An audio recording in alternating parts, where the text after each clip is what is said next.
अभी हम आज बात कर रहे हैं एलबीसी पे। तो सर ने अपने यहाँ पे एलबीसी मतलब लिक्विड बेस्ड साइटोलॉजी का एक सिस्टम लगाया है जिसको हम डायरेक्ट टू स्लाइड बोलते हैं। ये direct to slide India based market के हिसाब से बना है। तो आज हम उसके बारे में बात करेंगे, उसके एडवांटेज क्या है उसके बारे में बात करेंगे।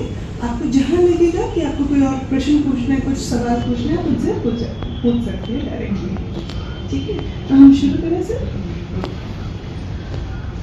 जैसा कि हम जानते हैं सर्वाइकल कैंसर, आवाज़ आ रहा है ना? जैसा हम जानते हैं सर्वाइकल कैंसर इंडिया में सेकेंड लार्जेस्ट कैंसर कॉजिंग है फीमेल्स में, और इसका इंसिडेंस रेट एक साल में 96,000 है, जिसमें से आपका 60,000 वुमेन को सर्वाइकल कैंसर से डेथ्स हो जाता है। तो मोर्टेलिटी भी हाई है, प्रेवलेंस भी हाई है। और सर्वाइकल कैंसर पे हमने देखा है गवर्नमेंट ऑफ इंडिया ने बहुत सारे प्रोग्राम्स अभी लॉन्च किए हैं, बहुत सारे प्रोग्राम्स को वो स्पॉन्सर कर रहे हैं, बहुत ज़्यादा प्रमोशन दे रहे हैं। क्यों है, कैसे है, हम इसके बारे में थोड़ा जानेंगे अभी। तो सर्वाइकल कैंसर में क्या होता है, इतनी डेथ्स मतलब 60,000 पर ईयर, एक तकरीबन एक फुटबॉल स्टेडियम का कैपेसिटी, क्रिकेट स्टेडियम का फुल कैपेसिटी का वुमेन डाई हर 8 मिनट में बोलते हैं, समाप्त करें तो एक women dies for cervical cancer. क्यों? क्योंकि हमारे जो यहाँ पे टेस्ट अवेलेबल है, स्क्रीनिंग अवेलेबल है, टेक्नोलॉजी है, अवेयरनेस और इम्प्लीमेंटेशन में दिक्कत है। जैसे हमारे पास टेस्ट अवेलेबल होते हैं, हम विजुअल भी करते हैं, हम पैप जो सबसे कॉमन है वो हम करते हैं, फिर HPV टेस्टिंग करते हैं, बहुत सारे हम DNA टेस्टिंग, मॉलिक्यूलर टेस्टिंग पे हम जाते हैं। तो उसमें करना क्या चाहते हैं, हम cervical cancer at a early stage detect करना चाहते हैं। ठीक है, दिक्कत कहाँ आता है? सबसे पहले तो लैक ऑफ एक्सपर्टीज, दूसरा lack of awareness. Social reluctance बहुत है वुमेन में, क्योंकि अवेयरनेस नहीं है, जानकारी नहीं है, थोड़ा गवर्नमेंट का इनिशिएटिव भी कम रहा है, उस वजह से वुमेन वैसे ही अनकंफर्टेबल होती है to get a gynaec examination और अ सैंपल डन। तो उस हिचक को हटाने के लिए हमें अवेयरनेस भी बढ़ाना पड़ेगा। हमें अपना हर कस्टमर को या हर अपने एटलीस्ट अपने फैमिली एंड एक्सटेंडेड फैमिली में सबको अर्ज करना पड़ेगा सर्वाइकल कैंसर की अवेयरनेस के लिए। तो US PSTF और ASCCP की गाइडलाइंस आती हैं जो ग्लोबली रिनाउंड होती हैं। तो ये गाइडलाइंस क्या बोलती हैं, 21 साल से पहले के बच्चे को आपको सर्वाइकल कैंसर स्क्रीनिंग करने का ज़रूरत नहीं है, बट जैसे ही 21 to 29 ईयर्स की एज ग्रुप में वो पहुंचते हैं तो उसमें हर 3 साल में साइटोलॉजी का स्क्रीनिंग इज रिकमेंडेड। ठीक है, और अगर वो 30 से 65 ईयर्स की एज में है तो उनको बोलते हैं 3 years cytology and HPV testing, मतलब को टेस्टिंग करने के लिए। HPV के बारे में मैडम थोड़ा आपको डिटेल में बताएंगे, हम आपको LBC लिक्विड बेस्ड साइटोलॉजी के बारे में थोड़ा इन डेप्थ जाएंगे। ये WHO ने अपनी गाइडलाइंस निकाली थी और उन्होंने एक ट्रिपल इंटरवेंशन स्ट्रैटेजी बताई। उन्होंने कहा वर्ल्ड वाइड, जैसे हमने पल्स पोलियो प्रोग्राम चलाया, हमने बोला कि 2000 तक हमारे यहाँ पे पोलियो इरेडिकेट हो जाना चाहिए दुनिया से। सिमिलरली वो बोल रहे हैं कि हम सर्वाइकल कैंसर को भी इरेडिकेट कर सकते हैं। कैसे? 90-70-90 के फॉर्मूला से 90% जो लड़कियां हैं 15 साल से कम, उनका वैक्सीनेशन करवाइए। वैक्सीनेशन बहुत बड़ा बचाव होता है, पल्स पोलियो में हम सबने देखा है। फिर उसमें से 70% कम से कम पॉपुलेशन में से उन सभी women of the age 35 to 45, क्योंकि इसमें सबसे ज़्यादा प्रेवलेंस सर्वाइकल कैंसर का, अगर HPV इन्फेक्शन हो गया है तो उसका सिम्टम्स आने का चांसेस होता है, इसीलिए 70% वुमेन का स्क्रीनिंग होना चाहिए। ये 90% अचीव करना हो सकता है क्योंकि हमारे पास बहुत सारे वैक्सीनेशन के प्रोग्राम्स हैं इंडिया में, रेनबो, पोलियो, सब। पर ये 70% के लिए ना, स्क्रीनिंग के लिए हमें अवेयरनेस बढ़ाना और एक्टिवली स्क्रीनिंग प्रमोट करना ज़रूरी है। उसके बाद वो 90% लास्ट में ये बोलते हैं जो वुमेन आ गया है कि वो मतलब सर्वाइकल कैंसर है, उनको HPV पॉजिटिव है, उनको ट्रीटमेंट मिलना चाहिए। तो फोकस होता है 90% वैक्सीनेट हो जाएंगे तो 70% का स्क्रीनिंग में ही हमें 90% की बीमारियां ठीक करने का जरूरत नहीं पड़ेगा। कैटेगरीज ही हमारा समाज की सेवा में और मतलब हेल्थ में हो जाएगा कि सर्वाइकल कैंसर का प्रेवलेंस उसी से कम हो जाएगा। ठीक है, तो लिक्विड बेस्ड साइटोलॉजी की हम बात कर रहे हैं वो क्या है। तो हम सब पैप तो वेरी कन्वेंशनल सब पैप करते हैं, एक स्लाइड आता है उस पर हम सर्वाइकल सैंपल लेते हैं और एक ब्रश स्प्रेड करके देते हैं और उसको फिर हम स्टेन वगैरह करते हैं और उसमें से हम मॉर्फोलॉजी चेक करते हैं। पैप में क्या होता है, उस प्रोसेस में बहुत सारे ड्रॉबैक्स हैं जिसके बारे में हम अभी बात करेंगे। पैप में क्या होता है, एक वाइल होएगा, आपके पास एक ब्रश होगा, आप उसके अंदर सैंपल कलेक्ट करके डालेंगे और वहाँ से सैंपल निकाल के उसको फिल्टर करके एक सेल का स्लाइड बनाएंगे। तो इतना बड़ा स्लाइड भी नहीं बनेगा, एक छोटा सा एरिया होगा जिसको आपको स्टेन करना होगा और वहीं से स्टेनिंग वगैरह भी होगा। सारा प्रोसेस के डिटेल्स हम अभी देंगे। उस प्रोसेस में क्या होता है ना, पैप में स्लाइड मोटा पतला बनता है, इसमें क्या होएगा, आपका स्लाइड का ना एक वायल में आ जाएगा, प्रिजर्वेशन लॉन्ग टर्म हो जाएगा, सेल का मॉर्फोलॉजी ड्राई आउट नहीं होगा और आपके जितने रिक्वायर्ड सेल्स हैं उसको हम अच्छे से बैकग्राउंड फिल्टर करके बना पाएंगे। ये एलबीसी का यहाँ पे मतलब इम्पोर्टेंस है। और एलबीसी का इज नोन कि वो एक सुपीरियर टेक्नोलॉजी है देन कन्वेंशनल पैप। ठीक है, उसमें बहुत एलबीसी क्यों करना है, एडवांटेजेस क्या हैं, बहुत सारे हैं। सबसे बड़ा और पहला एडवांटेज है आपका स्क्रीनिंग और एक्यूरेट होगा। आप जितना समय एक पैप की स्लाइड में लगाते हैं उससे आधा समय आप एक एलबीसी की स्लाइड के ऊपर लगाते हैं। क्यों? स्क्रीनिंग एरिया छोटा है, सारे सेल्स आ रहे हैं, बैकग्राउंड हट रहा है, आपके टैट कम हो जाता है उसमें। प्लस अगर आपने मान लीजिए किसी का पैप लिया है, गलत हो गया, पेशेंट को दोबारा बुला के स्क्रीन करना बहुत दिक्कत है। वहाँ से एचपीवी टेस्टिंग आप नहीं भेज सकते, सपोर्टिंग टेस्ट जो मॉलिक्यूलर टेस्ट है। अगर आपने एलबीसी किया होगा आप सपोर्टिंग टेस्ट भी भेज सकते हो, आप उसमें से कम 4 से 5 स्लाइड्स निकाल सकते हैं अगर आपको रिपीट टेस्टिंग करने की ज़रूरत पड़े। पेशेंट डिस्कम्फर्ट में नहीं आता, पेशेंट को रिपोर्ट्स आ जाती हैं और आपका भी आगे का वर्क फ्लो सेट हो जाता है। आप गवर्नमेंट नॉर्म्स के हिसाब से भी काम करते हैं कि एचपीवी भी कर रहे हैं और एलबीसी भी कर रहे हैं, पेशेंट का कंफर्ट भी है क्योंकि हमारा कलेक्शन और उसका प्रोसीजर बहुत सॉफ्ट है, प्लस आपकी एक्यूरेसी बहुत ज़्यादा है। ठीक है, तो कन्वेंशनल में हम सब ने आप सब बहुत एक्सपर्ट्स हैं, आप सब ने किया है, आपको पता है स्लाइड मोटा दिखता है, हेट्रोजीनियस होता है, किसी ने सही से ब्रश नहीं किया तो बीच में वाइट गैप्स बहुत आते हैं, सेल्स ओवरलैपिंग होते हैं, तो वो सब दिक्कत आपको एलबीसी स्लाइड में नहीं आएगा। क्यों नहीं आएगा, ये मैं एक स्लाइड से आपको समझा सकती हूँ। ये एक नॉर्मल कन्वेंशनल पैप का अंडर माइक्रोस्कोप है, वो एलबीसी का स्लाइड है। एक्स्ट्रा सेल्स, म्यूकस, आपका ब्लड, ये सब हट जाता है, बट आपको जितनी भी रिक्वायर्ड चीज़ें हैं, मतलब एपिथेलियल सेल्स हो गया, आपको जितना भी सेल्स चाहिए, अगर वो कार्सिनोजेनिक हो गया है, कौन से स्टेज में है, वो सब आपको दिखेगा। आपकी आइज पे भी स्ट्रेन कम पड़ेगा, प्लस आपका रिजल्ट जल्दी आएगा क्योंकि आप उसको स्क्रीन जल्दी कर पाएंगे। ठीक है, तो एलबीसी में हम मतलब ये जो जैसे सर ने अपने उसमें लगाया है, बहुत इनोवेटिव आइडिया है जो उन्होंने अपने उसमें इम्प्लीमेंट किया है, एकदम लेटेस्ट टेक्नोलॉजी है इंडियन मार्केट के हिसाब से। और क्योंकि ये लो वॉल्यूम लैब्स के लिए बना है, कन्वेंशनल से बेटर है, विद लेस देन मतलब अगर आपके रीजन में कोई भी 10,000 से कम पैप्स कर रहा है तो बहुत इजी लगा सकते हैं। इट्स दिस स्मॉल सेंट्रीफ्यूज, बहुत छोटा सेटअप चाहिए इसके। इसका हम थोड़ा सा सैंपल कलेक्शन पर बात करेंगे क्योंकि हमारा सैंपल कलेक्शन में ही मैक्सिमम वो मतलब एक तरह से फाउंडेशन है सैंपल कलेक्शन। वो गलत हुआ, टेस्टिंग रिजल्ट्स गलत आएंगे, रिजल्ट्स गलत आएंगे तो आपका पेशेंट का रिजल्ट मतलब जो आपका ट्रीटमेंट प्लान होगा वो चेंज हो जाएगा। तो हम सैंपल पे बेस कलेक्शन पे बहुत ज़रूरी काम करते हैं, वो है कि हम 2 चीज़ें इम्प्लीमेंट करते हैं। पहला है ये रोवर सर्विक्स ब्रश, ये कलेक्शन के लिए ब्रश है, और दूसरा होता है कलेक्शन वायल। एक इतना छोटा सा जैसे बीच का वायल है, इतना छोटा एक वायल होता है और ये ब्रश होता है। तो ये ब्रश का क्या है, इससे ना जितना ये ब्रश जैसे ये ब्रश सिलिकॉन का आगे ऊपर से बना होता है, वेरी सॉफ्ट, वेरी फ्लेक्सिबल।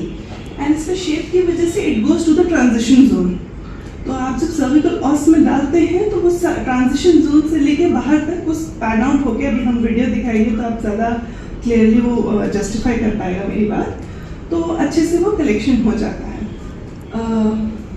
आप ऑल एज ग्रुप्स में आइस को यूज़ कर सकते हैं। It is safe for older age women. There is an extra brush that you can use, क्योंकि उनका वो ट्रांजिशन जोन ऊपर हो जाता है।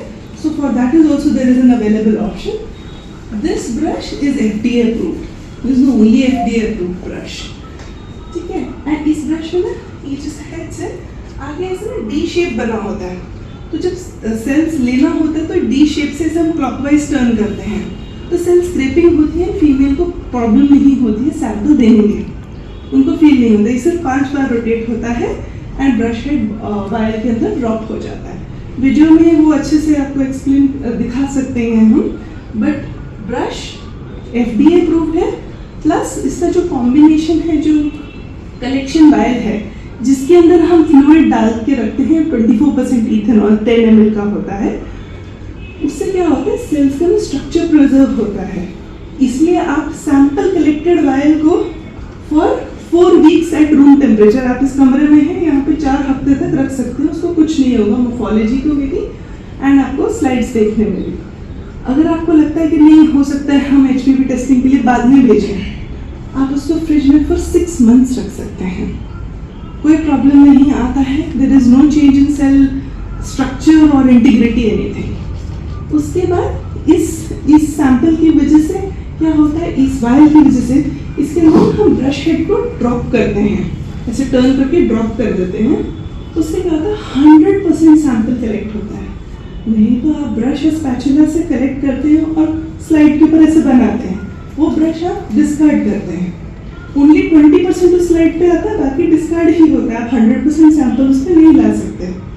इसमें क्या होता है, पूरे ब्रश हेड में जितना सैंपल कलेक्ट हुआ वो सब वही रहता है। आपके नंबर ऑफ सेल्स बढ़ जाते हैं, chances of catching the early stages of cancer increases. तो ये इस वायर का बहुत बड़ा फायदा है।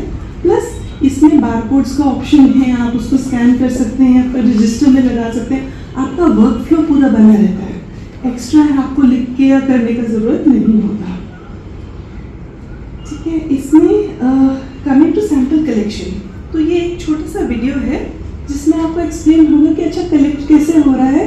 तो अगर आप अपने पेशेंट का सैंपल भेज रहे हैं तो ये प्रोसेस फॉलो हो रहा है कि नहीं। At BD, accurate definitive results begin with sample collection. The BD SurePath collection vial is a simple yet vital part of the screening process, making sample collection easy and effective, giving you greater confidence in your patient's results. The Rover Cervix brush is designed to deliver rich cell yield by sweeping the ectocervix and reaching well beyond the transformation zone into the cervical canal. The bristles of the brush are flat on one side and rounded on the other to provide a gentle scraping edge when rotated clockwise. Because the bristles are flexible and conform to the patient's cervix, you can get a good sample of the mucosal surface without damage. This device can be used with most populations, including pre- and postmenopausal women. Collecting a sample for a BD SurePath liquid-based Pap test using the Rover Cervix brush is easy. Insert the extended bristles on the tip of the Rover Cervix brush into the endocervical canal. The extended bristles will stiffen and penetrate the cervical os. Gently push the brush into the cervix until the lateral brush bristles splay out over the ectocervix. Maintain gentle pressure and rotate the brush 5 times clockwise by rolling the shaft between your thumb and forefinger. The flat edge of the brush gently scrapes the cells from the cervix. Rotating the brush 5 times ensures the brush has collected a good endocervical sample. Once the sample has been collected, send the entire brush head to the lab using the new BD SurePath collection vial. Hold the collection vial firmly down on a flat surface and then insert the brush head into the larger opening. Rotate the brush 1/4 turn and then use the inner edge of the insert to pull off the brush head, right into the vial. Be sure to put the brush into the larger opening in the vial insert. Do not drop the brush head into the smaller opening. This opening is for lab instrumentation. By depositing the brush head into the BD SurePath collection vial, 100% of the collected cervical sample is preserved and sent to the laboratory for processing. No cells are discarded. Next, place the cap on the vial and tighten. Make sure it's firmly closed. Label the vial with the appropriate patient information and complete the laboratory requisition form according to your office procedures. Our vial has no special transportation or storage requirements. Simply send the BD SurePath collection vial along with the completed laboratory requisition form to the lab for processing. The simple yet effective process of collecting and processing a cervical sample using the BD SurePath liquid-based Pap test guarantees the lab receives 100% of the sample, giving you greater confidence in your patient's results. तो video से आपको ये clear हो गया होगा कि आपका sample कैसे कलेक्ट हो रहा है, पाइपलाइन रोटेट हो रहा है। उसके बाद का जो स्टेप है कि वो उसके अंदर जाएगा, वो इम्पॉर्टेंट है कि आपके वायल के अंदर उसका ब्रश हेड जाना ज़रूरी होता है। बस आगे बढ़े, आगे बढ़े इसमें। अच्छा, तो उससे जब आपका सैंपल कलेक्ट हो गया होगा तो आप अपना ब्रश हेड उसके अंदर ड्रॉप करते हैं। उसको बंद करके आप जब भेज रहे हैं तो लैब में अगर आपका ब्रश हेड नहीं होगा, मान लीजिए आपने सर के साथ एसोसिएट करके अपने सैंपल्स यहाँ भेज रहे हैं, तो प्लीज़ इस चीज़ का ध्यान रखिए कि ब्रश हेड उसमें हो। ब्रश हेड नहीं होगा, उनको आपका सैंपल रिजेक्ट करना पड़ेगा, तो आपको पेशेंट को दोबारा बुला के उनको सैंपल कलेक्ट करना पड़ेगा। तो हम कोशिश करेंगे कि ये आपको गाइडलाइंस आपके पास पहुंच जाए अगर आप सर के पास भेज रहे हैं, क्योंकि बिना ब्रश हेड के वो भी प्रोसेस आगे नहीं कर पाएंगे। ठीक है, और कितना मिनट लगेगा? 2 मिनट। उसके बाद सैंपल कलेक्शन आपका जैसे ही हो जाएगा, उसके बाद होता है सैंपल प्रोसेसिंग। सैंपल प्रोसेसिंग में यहाँ पे भी एक वीडियो है, मैं थोड़ा आपको एक जिस्ट में बता देती हूँ। सैंपल प्रोसेसिंग में क्या होता है, आपका जो ये वायल आया, इसको ना लैब में ही सेंट्रीफ्यूज करते हैं, वॉर्टेक्स करते हैं ताकि वो सेल होमोजीनियस हो जाए, मिक्स हो जाए, एक ही जगह वो ब्रश हेड पे चिपका ना रहे। जैसे ही वॉर्टेक्स करते हैं उसके बाद क्या करते हैं, एक स्लाइड होल्डर आता है, उसके अंदर एक पॉजिटिवली चार्ज्ड वायल लगाते हैं। मैं एक वो बैकग्राउंड में चलेगा ताकि समझ आ जाए। एक पॉजिटिवली चार्ज स्लाइड होता है, पॉजिटिव चार्ज की वजह से क्या होता है, आपका सेल नीचे चिपक जाता है, तो आपका सेल वॉश आउट नहीं होता जब आप क्लीनिंग करते हैं। द मोमेंट वहाँ पे होता है, उसके अंदर एक सेटलिंग चेम्बर सेट करते हैं, हम 1 ml डेंसिटी रिएजेंट डालते हैं। डेंसिटी रिएजेंट ना फिल्ट्रेशन का काम करता है, ताकि जितना भी एक्सेस ऑफ म्यूकस और ब्लड है वो ऊपर रहे। 1 ml डेंसिटी रिएजेंट डालते हैं। ये तो पूरा ये स्लाइड होल्डर है, ये सेटलिंग चेम्बर है और ये स्लाइड्स हैं, तो ये पॉजिटिवली चार्ज स्लाइड्स हैं। तो ये इसके ऊपर अभी तो स्टिकर वगैरह लगाएंगे, बट ये स्लाइड को इसमें रख के ऊपर सेटलिंग चेम्बर लेके उसको फिक्स कर देंगे। इसके अंदर फिर आप 1 ml डेंसिटी रिएजेंट डालते हैं जो फिल्टर का काम करेगा, फिर उसके ऊपर 2 ml सैंपल डालते हैं। सैंपल हमारा 10 ml का वायल है, सिर्फ 2 ml डलता है, तो आपका जो बचा हुआ 8 ml है वो आप दोबारा स्लाइड भी प्रिपेयर कर सकते हैं, HPV टेस्टिंग के लिए भी आगे भेज सकते हैं। ये इसके बाद आप इसको सेंट्रीफ्यूज करके निकाल के फिर स्टीनिंग करते हैं, जो कि बहुत सिंपल प्रोसेस है। बेसिक स्टीनिंग है, washing and haematoxylin, washing and EOG and then washing and fixing. Basic steps ये हैं। इसके बाद जब आपका स्लाइड बन जाता है तो ये हम स्किप कर सकते हैं, ये हमने जस्ट दे दिया था। जब आपका स्लाइड बन जाता है, ये डिफरेंस है, ये डिफरेंस है। बैक में आपका स्लाइड ऐसा बनता है, LVC में आपका यही स्क्रीनिंग एरिया है। तो इतना देखना, बल्कि ऊबड़ खाबड़ with a lot of debris ऐसा दिखेगा आपको टैप का जनरली, वो आपको LVC में नहीं दिखेगा। डेब्रिस, म्यूकस सेल्स, ब्लड, टूटे हुए ब्लड सेल्स भी वो सब एग्जिट हो जाते हैं because of the centrifugation process.